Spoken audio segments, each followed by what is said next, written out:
Dulur petuk meneh nang warung. Cak Supri nggak mau keluar, katanya adem. Mendingan Iya, masih dingin ternyata. Terus aku udah cukup lama ini Neng. Nggak fitness.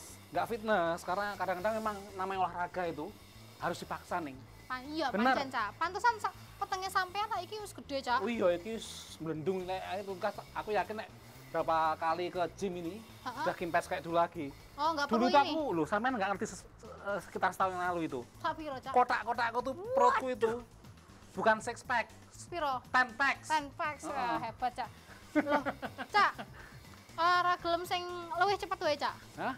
Menurunkan lemak di perut, mengurangi lemak di perut. Ada yang secara drastis itu ada. Bypass surgery. Bypass. Heeh. Loh kok jantung sampean bypass gimana? Gitu ya. Duduk. Dioperasi, dipotong.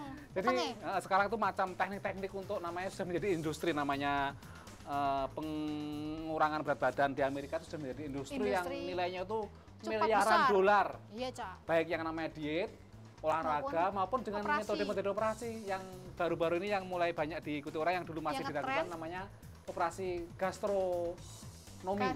Ya, itu memotong usus ya? Usus besar. Usus besar. Karena itu yang dianggap kalau orang itu membuat nafsu makan orang. Dan intinya supaya orang kemampuan makannya itu berkurang. Berkurang di dulu, situ? Dan dulu masih banyak orang, wah nanti implikasinya gimana. Ternyata setelah berbagai eksperimen dan beberapa orang yang sudah mengalami itu selama 10 tahun. Nggak ada risikonya. Dan ternyata makanya sekarang bahkan asuransi di Amerika Kesehatan. Nanggung? Tujuan nanggung juga. Makanya ini kita lihat ceritanya operasi gastronomi untuk mengurangi berat badan. Enggak terus, Cak. Ini Jodie Stubler sebelum operasi. Dan ini dia sekarang. Losing this weight has helped me to gain tremendous confidence in myself and my own abilities. Sejak operasi, bobot Jodie sudah berkurang 54 kg. Ia tidak lagi mengidap diabetes tipe 2 dan tekanan darah serta kolesterolnya normal. Dr. Ted Adams dari Fakultas Kedokteran University of Utah memimpin studi terhadap 1.000 penderita obesitas untuk melihat keampuhan operasi pengecilan lambung atau gastric bypass. Peserta studi dibagi menjadi 2 kelompok. Satu kelompok menjalani Roux-en-Y, metode gastric bypass yang paling sering dilakukan. Sementara kelompok yang lain tidak operasi.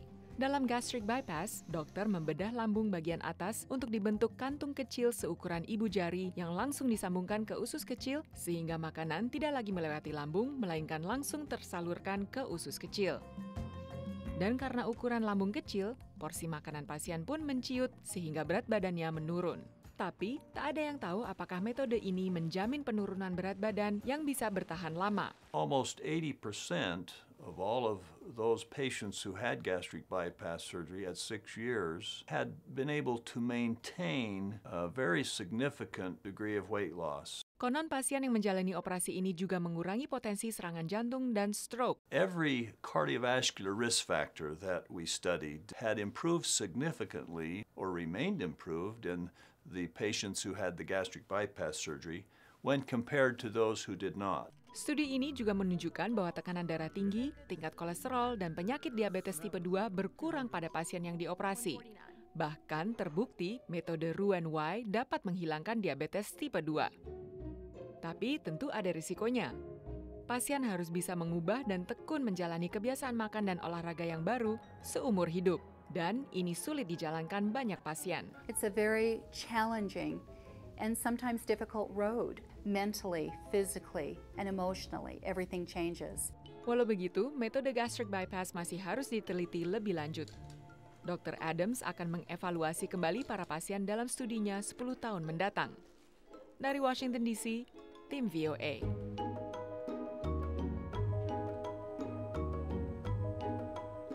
Alah, neng sampean kabutan ke baluwe itu.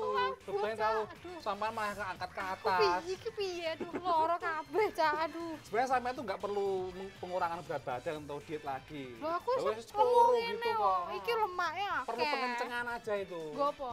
Ya dikencengkan aja badannya itu.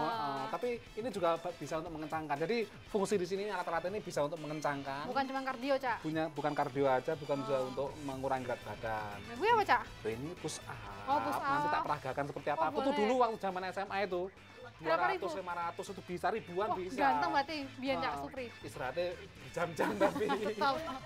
Mulai, pemirsa, kita parkir dulu lagi obrolannya.